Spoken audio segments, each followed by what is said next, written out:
గతం గురించి మాట్లాడు వేస్ట్ అండి. ఓకే, అది అయిపోయి 17-18 సంవత్సరాలు. కనీసం మీరు మాట్లాడడానికి కూడా ఇష్టపడతలేరు అంటే మీ నా మీద జరిగింది అది, నా మీద జరిగినది అది. నేను కావాలని రౌడీ కాలేదు, కావాలని వాళ్ళు చంపలేదు, ఎవరు తిరగలేదు. గొడవలలో చనిపోయారు, పోలేదు అంటలేను. మా పిల్లలను కొడితే వాళ్ళు కొట్టారు, అంత సందర్భంలో చనిపోయారు. అది నేనే మర్డర్ చేసినా అని చెప్పి నా మీద పెట్టిన కేసులు కూడా ఉన్నాయి. ఇప్పటికి ఉన్నాయన్నా లేదంటే క్లియర్ అయిపోయినాయి? 17 years అయింది ఇప్పుడు క్లోజ్ అయిపోయి. Okay, right. రాబోయే రోజుల్లో ఇప్పుడు కొత్తగా ఏర్పడ్డ కాంగ్రెస్ ప్రభుత్వాన్ని ఉద్దేశించి మాకు వచ్చిన ఊహాగానాలు ఏంటంటే త్వరలో కాంగ్రెస్ పార్టీలోకి వెళ్ళడానికి సముచితంగా ఉన్నారు శంకరన్న గారు అని చెప్పి కొంతమంది మాట్లాడుతారు. ఎంతవరకు వాస్తవం వెళ్ళే అవకాశాలు ఏమైనా ఉన్నాయా? రేవంత్ గారు పిలిస్తే కంపల్సరీ వెళ్తాను. ఓకే, ఎందుకంటే 6 నెలల్లో నేను ఈ ప్రశ్న ఎందుకు అడిగినా అంటే మీ ఇంటికి వచ్చే ముందు మీ సీట్ దగ్గర వైఎస్ రాజశేఖర రెడ్డి గారితో మీరు చూసిన ఫస్ట్ కలిసిందే ఆయనే కండు వేసింది నాకు ఫస్ట్. ఓకే, చూసిన యాక్చువల్ నేను కండు వేసుకుందే కాంగ్రెస్ లో. ఓకే, బీజేపీలో వేసుకోలేదు, ఏం లేదు. వాళ్ళు ఎంబడి తిరుగుతుంటే దత్తదరగా ఎంబడి కిషన్ రెడ్డి, నరేంద్ర భాయ్ సాబ్ వీళ్ళందరూ సపోర్ట్ చేసినాం కాబట్టి బీజేపీ మనిషి అని కూడా అనుకుంటారు నన్ను ఇప్పటికీ. అర్థమైంది. అప్పుడు రాజశేఖర రెడ్డి గారే మనల్ని పిలిచి నాకు కండు వేసి ఆయన పార్టీలో తీసుకున్నాడు. అప్పుడు చాలా సందర్భాలు ఈ రౌడీని ఎందుకు తీసుకున్నారని చాలా మంది గొడవ పెట్టారు కాంగ్రెస్. ఇప్పుడు అది వాళ్ళందరికీ తెలుసు మనం ఏం చేస్తలేం, ఆగి ఉన్నామని. కాబట్టి ఎవరైనా ఆహ్వానిస్తారు మమ్మల్ని. మేము కూడా వాళ్ళ తొలగి కోరుకుంటున్నాం, మాకు టికెట్ ఇవ్వని కోరుకోము, ఏం లేదు. మంచి పనులు చేస్తుండే కాబట్టి ఒక విధంగా మనకు ఒక గుర్తింపు ఉంటుందని నేను దాని గురించి ఆలోచిస్తాను. వెళ్తూ ఒకవేళ మీకు కనుక పార్టీ నుంచి ఏమైనా ఆహ్వానం వస్తే వెళ్ళడానికి మీరు సముచితంగా ఉన్నారా? ఎందుకంటే మేము రాజకీయాల్లో కొంచెం దూరంగా ఉండాలని అనుకున్నట్టు అన్న కూడా మేము విన్నాం. ఎంతవరకు వాస్తవం? చెప్పాను కదా, నేను వెళ్తే ఏమి ఆశించలేదు, ఫ్రెండ్షిప్ గా ఉంటాను. అందరి గరీబ్ వాళ్ళకు హెల్ప్ చేయడానికనే వెళ్తాను. వాళ్ళ దగ్గరికి వెళ్తే వాళ్ళు ఏదైనా కోరుకుంటే కన్విన్సింగ్ చేయమంటే కూడా చేస్తాం, అంతేగాని వేరే ఆశలు ఏం లేవు మాకు. ఓకే, శంకరన్న ఈరోజు ఇంటి నుంచి బయటికి వెళ్తుండానంటే తన ఎమ్మటి ఒక 10-12 కార్లు, ఒక 20-30 మంది పెద్ద పెద్ద కటౌట్లు కలిగిన వ్యక్తులు ఉంటేనే తప్ప జనరల్ గా సాధారణంగా బయటికి వెళ్ళడానికి అంటుంటారు.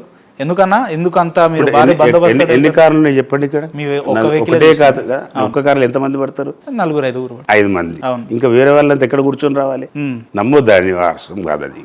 ఇప్పుడు కాదు, నేను చెప్తున్నాను. అప్పుడు కేసులు నడిచినప్పుడు ఫ్రెండ్స్ కార్లు వస్తుండే, ఎందుకంటే ప్రాబ్లం ఉండే కాబట్టి బాడీ గార్డ్స్ లాగా నా ఎంబడి వచ్చి ఇలా పడుతుండే కోర్టులో.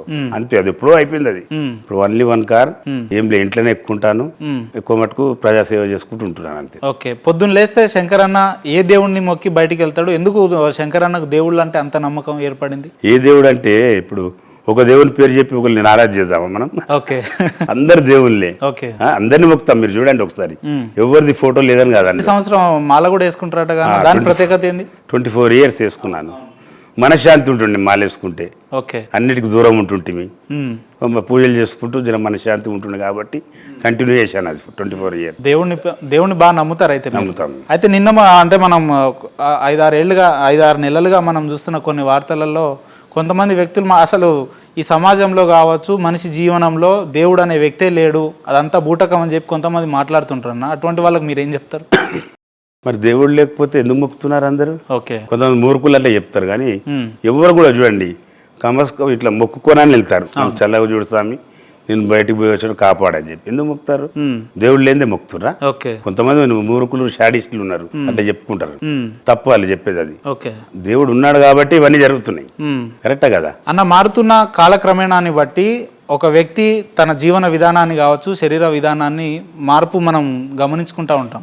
కానీ నాకు తెలిసి మేము చిన్నపిల్లలుగా ఉన్నప్పుడు శంకరన్న అంబర్పేట శంకర్ అనే వ్యక్తి ఎలా ఉన్నాడో ఇప్పటికీ సైతం అలానే ఉన్నాడు. ఏందన్నా మీ సీక్రెట్, ఫిజికల్ సీక్రెట్ ఏంది మీది? ఏం లేదు.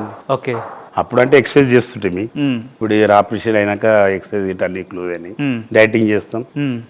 ఒంటిని మంచిగా చూసుకుంటేనే కదా మనం మంచిగా ఉంటేనే అన్ని మంచిగా. ఇప్పటికీ డైట్ విషయంలో ఏమన్నా కేర్ తీసుకుంటారా? ఫుల్. ఓకే అన్న, మీ కాలంలో ఉన్న రాజకీయాలను చూస్తే ఎలా అనిపించేది? ఇప్పుడు నిన్న మొన్న ఈ తరం రాజకీయాలు చూస్తే ఏదైతే మనం డబ్బుని ప్రలోభాలు పెట్టి ఓట్లు తీసుకునే విషయం కావచ్చు, ఇతర అంశాలను బట్టి చూస్తే మీకు ఏమనిపిస్తుంటుంది అన్న ఇప్పుడు జరుగుతున్న పరిణామాలను బట్టి చూస్తే? అంటే ఈ ఆన్సర్ చెప్పే విధం కాదు ఇది, ఎందుకంటే ఎవరిని బాధ పెట్టినా మనం బాధ పెట్టినట్టు ఇప్పుడు. ఎందుకంటే అందరికీ కోరికలు ఉంటాయి, గెలవాలి, ప్రజాసేవ చేయాలని అందరికి ఉంటాయి.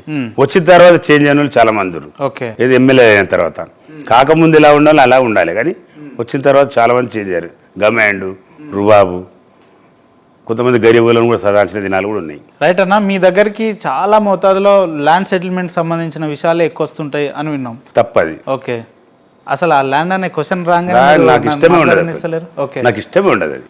ఫస్ట్ చెప్తాను చెప్పాను కదా చాలా తక్కువ మంది హెల్ప్ చేస్తాను. ఇప్పుడు ఎట్లాంటి చూస్తే తెలిసిపోతుంది కదా పరిస్థితి. అవును. అలాంటి వాళ్ళకే హెల్ప్ చేస్తాం, రిక్వెస్ట్ చేస్తాం వాళ్ళని, ఎదుటోళ్ళను.